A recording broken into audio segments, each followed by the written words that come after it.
On Global TV News Prime, President Tinubu attends Africa CEO Forum to drive investment, economic partnerships. In business, stakeholders push innovative financing to bridge Nigeria's infrastructure gap. On the foreign scene, President Trump arrives in China for meeting with Chinese counterparts. In sports, Confederation of African Football introduces new rules after 2025 Africa Cup of Nations final controversy. Hello and welcome to all our viewers in Nigeria and around the world to News Prime on Global Television, coming to you live from the nation's capital, Abuja. I am Mukhtar Kasim. A quick reminder that Global Television is on DSTV channel 365 and Star Times channel 276. And now the news in details. President Bola Tinubu has arrived in Kigali, Rwanda, to participate in the 2026 Africa CEO Forum, one of the continent's biggest gatherings of political leaders, investors, and top business executives. The president touched down at the Kigali International Airport at about 1:58 p.m. at local time ahead of the two-day summit scheduled for May 14 and 15. This year's forum is themed Scale or Fail, while Africa must embrace shared ownership, with critical discussions expected on regional integration, infrastructure expansion, industrial growth, and mobilizing private capital to accelerate Africa's development. Several African heads of state, global investors, multinational corporations, and leading CEOs are expected at the summit. For Nigeria, the forum presents another major opportunity to project the Tinubu's administration economic reforms, infrastructure agenda, and commitment to the African Continental Free Trade Area while attracting fresh investment into key sectors including energy, agriculture, technology, manufacturing, and financing. The Federal High Court in Abuja has sentenced former Minister of Power Saleh Mamman to 75 years imprisonment in absentia over a 33.8 billion naira money laundering case linked to the Zungeru and Mambila hydroelectric power project. Now, Justice James Omotosho convicted Mamman on all 12 counts filed by the Economic and Financial Crimes Commission (EFCC) and ordered security agencies, including Interpol, to arrest him wherever he is seen or found, so he can begin serving the sentence from the date of his arrest. The court also ordered the forfeiture of his Abuja properties and directed him to refund outstanding funds traced to the controversial power project. The Defense Headquarters has denied reports alleging civilian casualties during the recent airstrikes carried out in Shiroro local government area of Niger State, insisting the operation targeted armed bandits based on credible intelligence. Director of Defense Media Operations, Major General Michael Onoja, says about 70 bandits were neutralized in the precision strikes, adding that local communities had already relocated from the affected areas before the operation commenced. The military maintained that the strikes achieved their objectives and warned against spreading unverified claims capable of undermining ongoing security operations.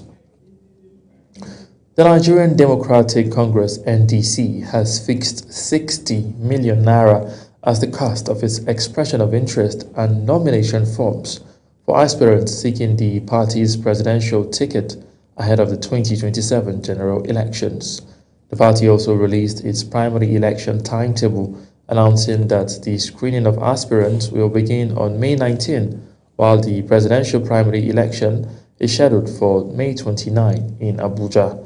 The party said female aspirants would pay half of the prescribed fees, while persons with disabilities would enjoy a 75% concession across all categories. A new contender has emerged in Nigeria's presidential race as Dr. Peter Agada officially submits his nomination form under the Labour Party, promising what his supporters describe as a fresh direction for governance, economic reforms, and national unity. Speaking at the party secretariat in Abuja shortly after the submission of the nomination form, Ogun State Labour Party chairman Apagun Samuel described Agada's ambition as a movement for national rebirth and a departure from what he called years of political oligarchy and ineffective governance. Aneti Patrick reports. The Labour Party has formally presented Dr. Peter Agada as a presidential aspirant ahead of the next general elections. Ogun State Labour Party Chairman Apagun Samuel said Nigerians are demanding competence, integrity, and leadership with a practical roadmap capable of addressing the country's political and economic challenges. He noted that Agada, an architect and academic from the Middle Belt region, possesses the experience and vision needed to reposition Nigeria through infrastructural development, economic productivity, and inclusive governance. According to him, a Peter Agada administration would prioritize power, roads, rail, and port development to stimulate businesses, create jobs, and improve opportunities for small and medium-scale enterprises. On security, the Labour Party says its strategy would focus on intelligence-driven and community-based policing aimed at restoring safety for farmers, students, and communities across the country. The party also pledged renewed investments in education and healthcare, describing both sectors as critical pillars for national development. The Labour Party says submission of the nomination form marks the beginning of what it calls a nationwide mobilization for political change as preparations intensify ahead of the next presidential election. Aneti Patrick, Global TV News. The broadcasting industry is set for a major transformation as the federal government fixes June 17 for the nationwide rollout of the Digital Switchover Program. The initiative is expected to end years of analog transmission, expand access to quality television content, and open a new era of competition in the broadcast sector. Minister of Information and National Orientation Mohammed Idris announced the development after the inspection of facilities linked to the project. Sadia Yakubu reports. After years of delays and uncertainty, Nigeria's long-awaited transition from analog to digital broadcasting is finally ready for takeoff. Minister of Information and National Orientation Mohammed Idris says the June 17 launch signals a new chapter for the nation's broadcast industry. He described the digital switchover as a game changer that will revolutionize television broadcasting, improve picture quality, and widen access to information and entertainment for millions of Nigerians. The minister explained that the new digital platform will provide viewers with more television channels, while also giving advertisers access to audience measurement tools for targeted advertising. You recall that for many years, Nigerians have been grappling with this idea of the DSO, the digital switchover. In other words, moving our transmissions from the analog to the digital. Idris said the success of the project was made possible through collaboration with NIGCOMSAT, the National Broadcasting Commission, the Ministry of Communications, and the Ministry of Information and National Orientation. Responding to concerns over possible rivalry with existing pay television providers, the minister clarified that the initiative is aimed at expanding access, deepening competition, and creating more opportunities within the broadcasting space. Managing Director and Chief Executive Officer of NIGCOMSAT, Jane Egerton Idehim, described the digital switchover as a major breakthrough capable of delivering free-to-air television services with improved reach and quality nationwide. The collaboration with DSO NBC is a very important collaboration. And what it has done for us is put NIGCOMSAT, or forced NIGCOMSAT to raise the bar. It's important that for us the service is reliable. It is important for us that the service delivery is perfect and the technology is continuous. Also speaking, Director General of the National Broadcasting Commission, Charles Iwewu, said the commission is establishing 6 regional production hubs across the country to boost local content development and decentralized television production from major cities. So what we have done is basically taking into cognizance emerging technologies, which is why we're going by way of the application, so that regardless of where you are, and even if you think about demographics, the younger population like things on the go. on their mobile devices. That's why we've put this there. We've also gone by way of satellite. So rather than restricting content to just 8 cities, we're all over Nigeria and beyond. The June 17 launch is expected to mark a significant leap in Nigeria's journey towards a fully digital broadcasting ecosystem. Sadia Yakubu, Global TV News. The National Business and Technical Examination Board has fixed May 24 and May 31 as deadlines for the ongoing registration for the National Common Entrance Examination and the May-June in-school certificate examinations respectively. The board's registrar Aminu Mohammed urged schools, parents and candidates to complete registration before the closing date, noting that the board has streamlined the process through designated online portals. He added that schools are required to obtain registration slots through state offices, while candidates for the entrance examination must secure PINs before completing their registration online. Rivers State Governor Siminalayi Fubara has reaffirmed his membership of the All Progressive Congress (APC), dismissing social media reports suggesting otherwise as false and misleading. Speaking during the inspection of a reconstructed hospital project in Obiakpo local government area, Fubara insisted he remains committed to the APC and is in the overall interest of the party. The governor also said the remodeled facility was established to improve healthcare access for residents who previously depended largely on the distant University of Port Harcourt teaching hospital. Nigerians are calling on the federal government to intensify disease surveillance and public awareness efforts against the hantavirus amidst growing global concern over the deadly infection. Residents who spoke with Global Television in Abuja stressed the need for early sensitization to prevent a repeat of the COVID-19 experience. Zara Unasir reports. Hantavirus is a group of rare but potentially fatal viruses transmitted to humans, primarily through contact with infected rodents, particularly their saliva, urine, or droppings. Health authorities in Nigeria have reassured citizens that the country remains free of hantavirus infections, despite recent international reports raising concerns about the disease. The Nigeria Center for Disease Control and Prevention says surveillance has been heightened nationwide, while health officials continue to monitor developments across affected countries. Medical experts describe hantavirus as a rare but dangerous viral disease transmitted mainly through contact with infected rodents, especially through their urine, droppings, or saliva. There's also fluid in the lungs, which can actually lead to respiratory failure.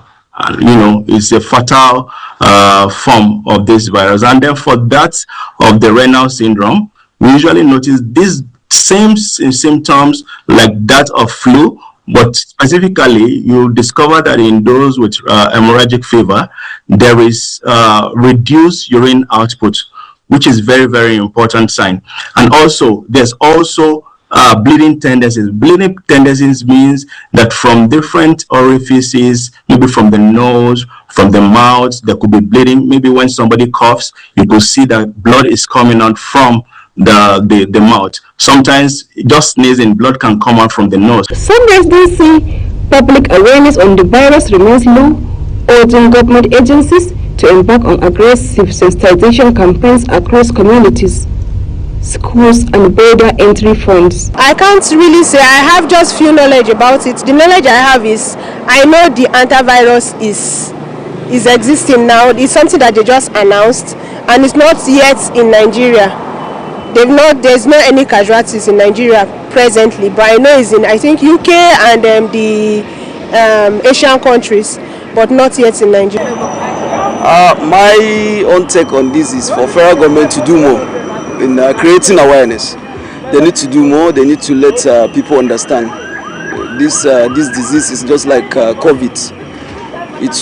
Before it gets to the stage whereby they can no longer control it. So they need to create more awareness, marketplaces, offices, among other places.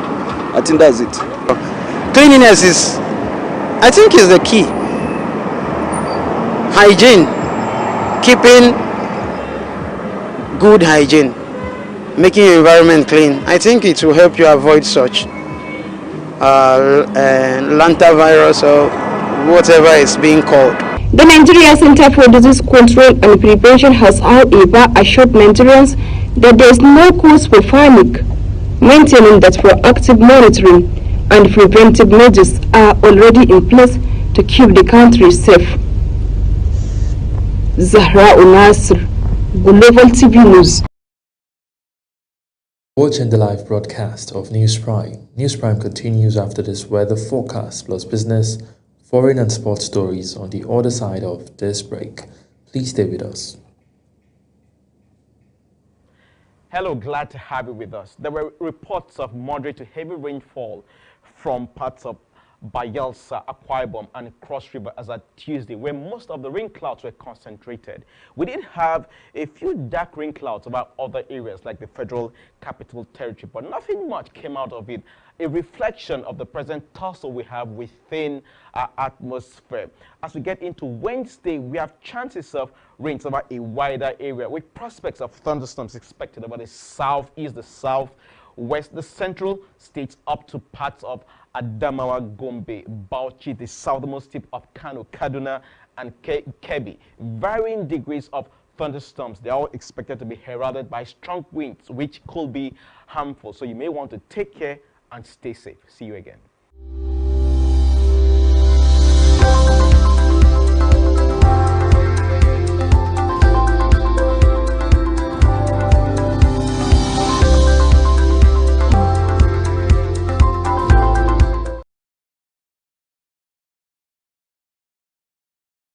From that break, and now to business news, where Nigeria's infrastructure deficit took center stage in Abuja as key players from the public and private sectors converged for the Infrastructure Dialogue 2026, organized by the Dutch partners holding.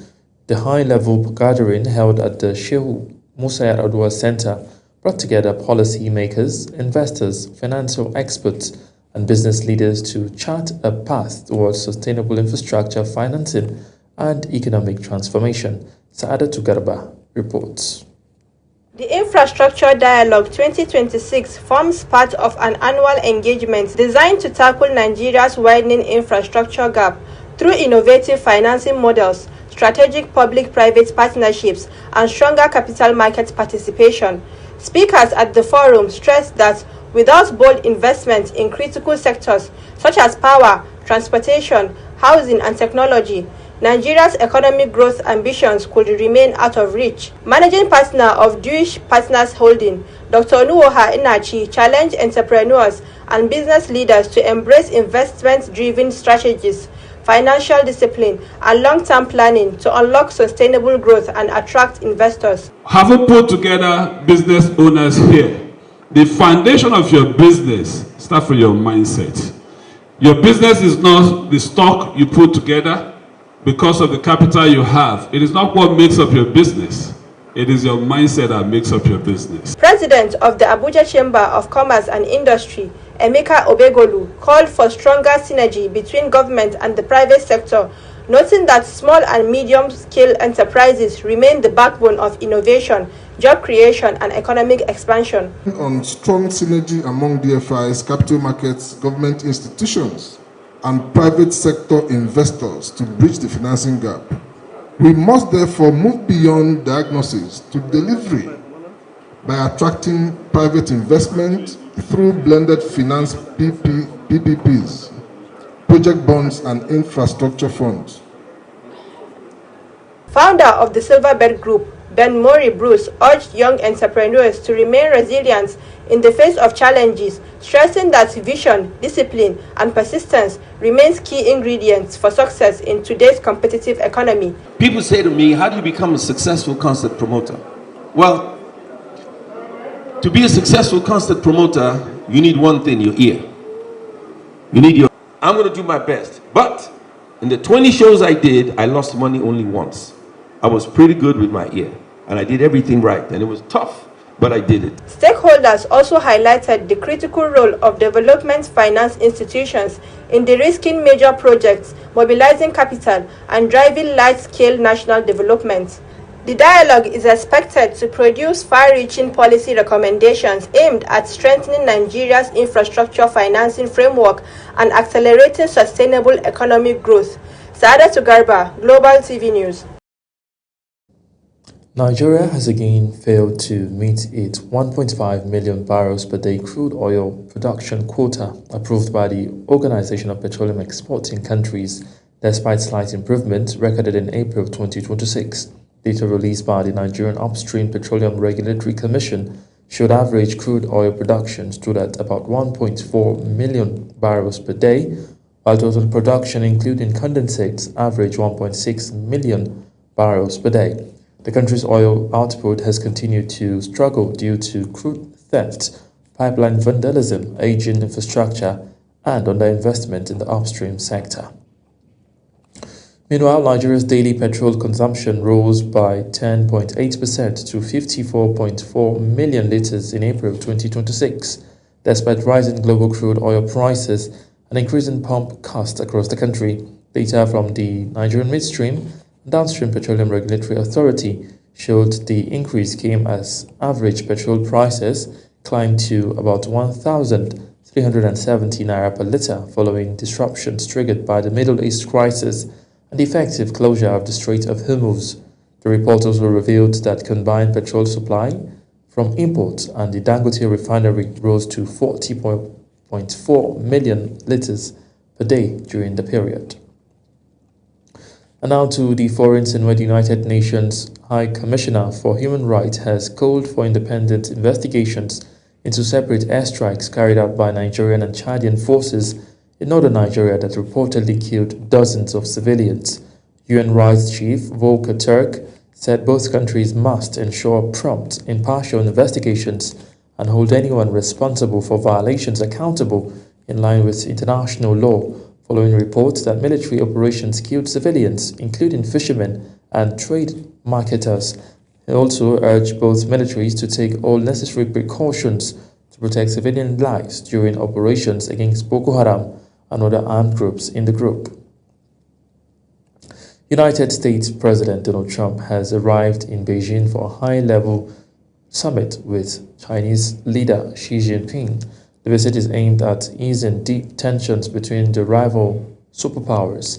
Uyi Agumfuegbe reports that this is the first visit by a U.S. president in nearly a decade. Given a fist bump, Trump descended the steps of Air Force One after touching down at Beijing Capital International Airport, kicking off what is generally considered an engagement of the world's two largest economies. Right behind him were Tesla boss Elon Musk and Nvidia chief Jensen Huang, potent symbols of the business deals that Trump hopes to sign between the world's biggest economies. The president was greeted with a bunch of flowers and then walked along the red carpet, which was lined with 300 Chinese youths in white uniforms, chanting welcome and waving small Chinese and US flags in unison.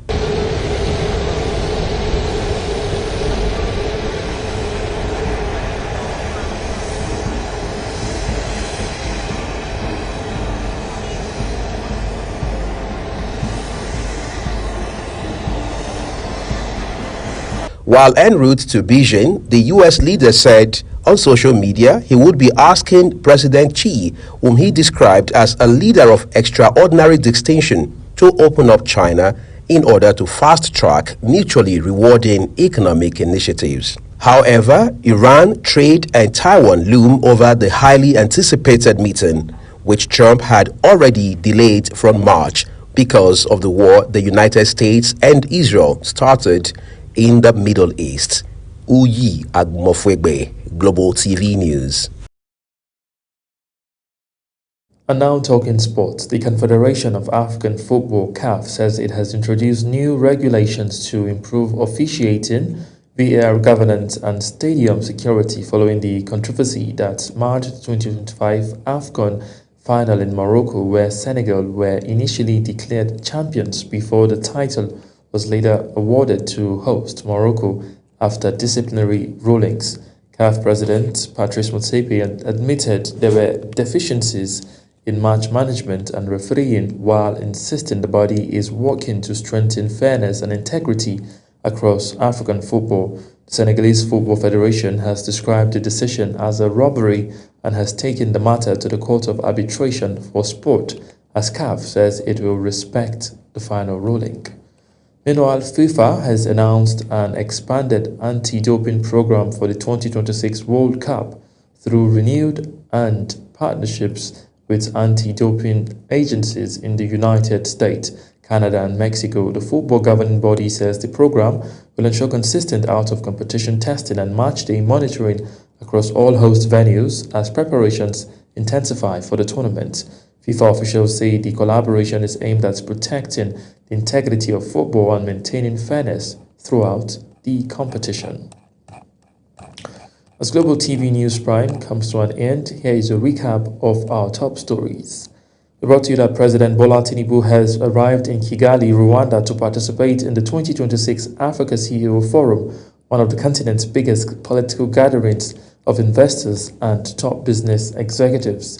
In business, Nigeria's infrastructure deficit took center stage in Abuja as key players from the public and private sector converged for the Infrastructure Dialogue 2026, organized by the Dutch Partners Holding. On the foreign scene, you heard that United States President Donald Trump has arrived in Beijing for a high-stakes summit with Chinese leader Xi Jinping. In sports, we brought to you that the Confederation of African Football says it has introduced new regulations to improve officiating, VAR governance and stadium security following the controversy that marred the 2025 AFCON final in Morocco.